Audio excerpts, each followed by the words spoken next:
Hey guys, welcome back to another video. तो जैसे कि आप देख रहे हो, वीडियो की शुरुआत में ही शिखड़ू महाराज जी हैं। तो हम आज उन्हीं के बारे में बातें करने वाले हैं कि उनका वो आज से कई सालों पहले कैसे यहाँ पे आए हैं, और उसके अलावा जो मडकान फैमिली है उनका वंश आगे क्यों नहीं बढ़ पाता है, क्यों नहीं आज तक उस फैमिली में जेंट्स कोई भी रहा है। तो चलिए आगे जाके देखते हैं और पूछते हैं मामू से। तो मामू, पहले तो मैं आप लोगों को मिलाती हूँ इनसे। ये हमारे मामू जी है जो कि आज दिन को ही आया हमारे से मिलने। तो इनको ना बहुत ज़्यादा नॉलेज है इन सब चीज़ों की, मतलब जो हिमाचल में जो यहाँ के रिवाज है, जो यहाँ की देव नीति वगैरह बहुत कुछ जानते हैं। तो हम इनसे उस बारे में जानना चाहेंगे। सबसे पहले तो हम ये जानना चाहेंगे कि हिमाचल में ना, जैसे हिमाचल को देवभूमि बोला जाता है, तो वो बोला क्यों जाता है? देवभूमि का इतिहास बहुत पुराना है। लगभग आज से अगर हम इसके पीछे जाएं तो लगभग 5000 साल पहले जब महाभारत का युद्ध हुआ था, तो हमारे जो देवी देवता थे ये कौरवों की तरफ से लड़ाई लड़ रहे थे। उस समय क्या था कि इन्होंने अमृत पी रखा था। जैसे ही झगड़ा हुआ, लड़ाई हुई, जो भी हुआ, मारकाट हुई, तो ये फिर जीवित हो जाते थे। जिसके कारण ये क्या कहते थे, युधिष्ठिर ने कहा कि ये युद्ध तो कभी खत्म होगा ही नहीं, तो इसको युद्ध खत्म करने का क्या रास्ता है। तो फिर ये कि जैसे इनका कलम कर दिया, सर कलम कर दिया, तो इकट्ठा करके इनको आके उत्तराखंड में फेंक दिया। उत्तराखंड था, ये अमर थे, जो जहां गिरेगा वहीं पे अमर रहेगा और वहीं पे उसकी पूजा होगी। एक और चीज, जैसे बोलते हैं शिखड़ू देवता जी हमारे ना, वो यहाँ पे आए कैसे हैं? शिखड़ू देवता का इतिहास के बारे में मैं ज्यादा नहीं जानता। लगभग मैं 500-600 साल पहले के से मैं जानता हूँ, तो उसे वहीं से मैं शुरू करूंगा। सबसे पहले शिखड़ू देवता के बारे में कहता हूँ कि ये मडकान जो थे, ये उनके घर से निकला हुआ देवता है। उनके घर में आया था देवता। वो मडकान क्या थे? मडकान मेरे नाना थे, नाना ज्ञानदास जी, पदमदास जी, केशव नान जी थे। वो उनके घर के क्या था कि भाई पहले बड़े बुजुर्ग लोग जो है क्या कि उनके भी भेड़े थी, तो चराने के लिए चांशल पर्वत या उधर चले जाते थे, जो वापिस लगभग 6 महीने बाद आते थे। जब वो यहाँ से जा रहे थे तो उनके जो एक बुजुर्ग था, उसने अपना क्या कहते हैं घरवाली को बोला जाते हुए कि मैं ऐसे ऐसे वहाँ जा रहा हूँ, अगर खुदा ना खास्ता मेरे को कुछ हो जाए तो क्या कहते सती हो जाइए। उस टाइम सती प्रथा थी। तो सती प्रथा राजा राम मोहन राय ने लगभग आज से 4.5 साल पहले बंद कर दी थी। तो इसका मतलब ये 5-6 साल पुराना का इतिहास है। राजा राम मोहन राय ने ये बंद की थी प्रथा। तो उसके बाद क्या हुआ कि वजह से वो गए, तो क्या कहते हैं जब बकरी चरा रहे थे तो उनको एक मूरा मिला।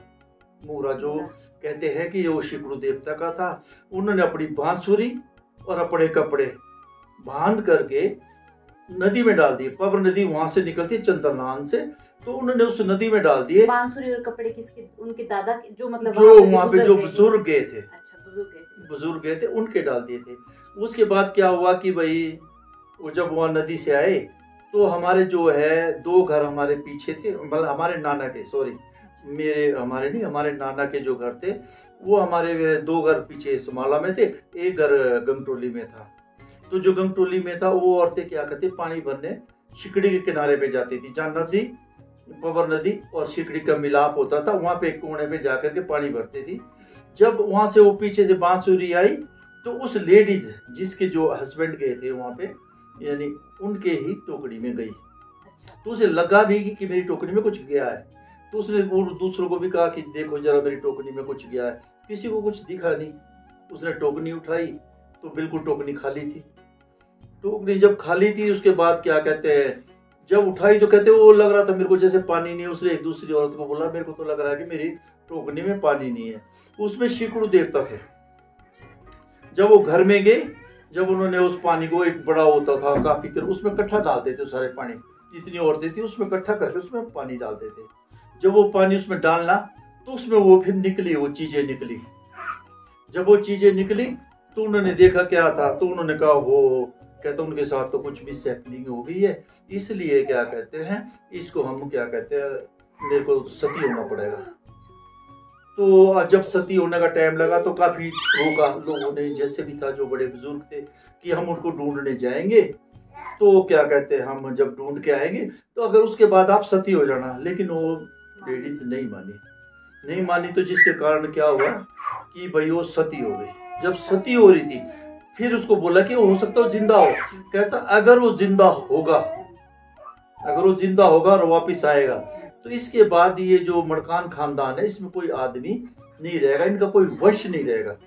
तो आज मैं कह रहा हूँ कि मेरी आंखों देखे ही इनके घर में कोई वश नहीं है, मड़कान के घर में कोई वंश नहीं है। अब जो शिकरू देवता का जो भी है वो सब अपने रोड वाले 5 गांव यानी कि जखार, तमटाड़ी, मांदली, बासा, 5 बासा शिकरू देवता का जो है देख करते हैं।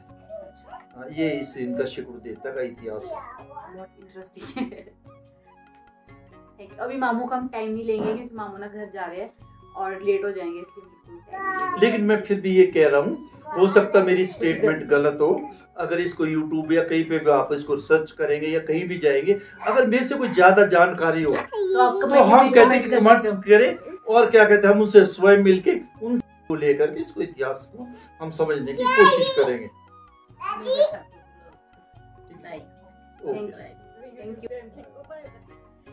और पांडव की लड़ाई हुई थी ना, तो ये जो देवी देवता थे ये कौरवों की तरफ से लड़ रहे थे हमारे।